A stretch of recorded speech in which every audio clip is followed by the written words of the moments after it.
Oh, hey guys, what's up? So I gotta get some things loaded into the Jeep and then we'll finish our conversation. So yeah, I'll be back.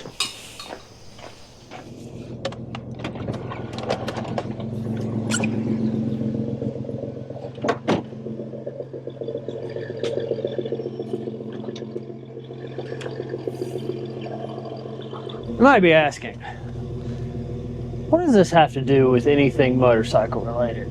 Well, I'm gonna tell you. But first of all, you know, when a company packs stuff like Barnes 4-wheel drive, I bought this thing from them to go in the back of the zombie apocalypse vehicle. It's a cargo divider area. Super cool, super heavy duty, like Barnes 4-wheel drive. Like if you guys have anything Jeep related, I would so check them out. No, they're not sponsored, but they are North Carolina native and they just make cool shit. So with that said, like the packaging that they ship their stuff in, I mean, kind of makes a difference, right? So let me get this loaded up and then we'll finish this. Yeah.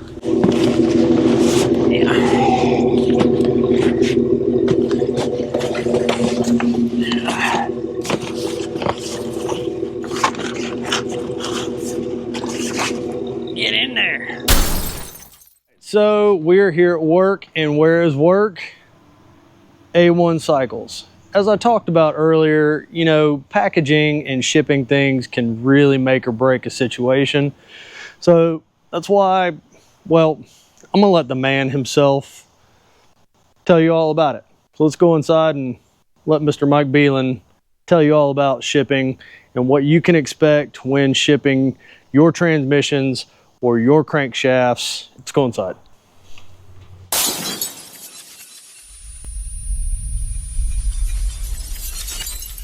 Morning guys, Mike from A1 Cycles here. We're going to show you a step-by-step tutorial on how to send us your crankshaft or transmission or bottom end for us to do the work on.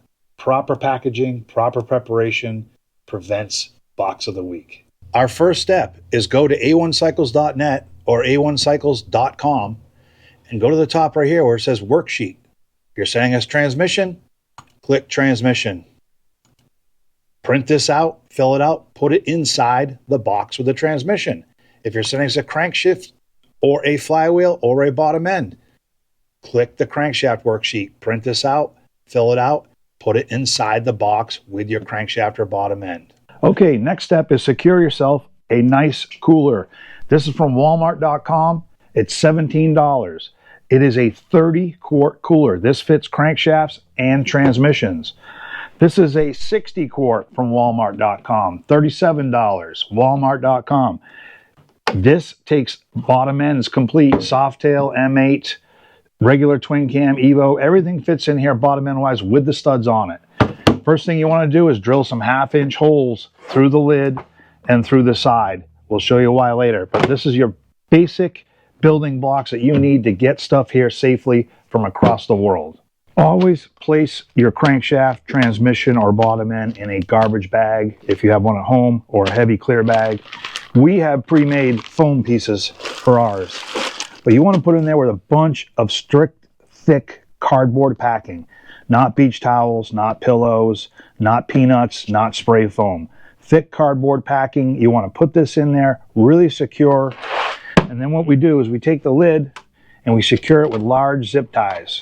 So you're going to go through here, pretty self-explanatory, out the bottom here. And then we're going to tie these all up, all 6, so this lid can't come off. Piece of duct tape, because your shipping label will not stick to this plastic. Piece of duct tape, put your shipping label on there, secure it with zip ties. That is the safest, securest way to get us anything from across the country. This is a good example coming in of what you should do, except for this. Please take a razor blade and cut your zip ties flush, because UPS, FedEx, US Postal Service does not like being laced open by a sharp zip tie. Obviously, this has been around the country a few times. This is incoming. They did a great job, but they're a few zip ties short because this cover can come off. You can use duct tape like some people do. That's not as secure as zip ties. You want to use zip ties to keep everything held together. If there's handles on it, that's even better. They'll go across the country a few times before the handles start getting knocked off, the rails start getting knocked off, but this is the safest way to send your stuff. So you guys are always used to me showing the bad side. I just want to show you a couple good ones and explain how to properly package your stuff to get it here safely so you're not box of the week.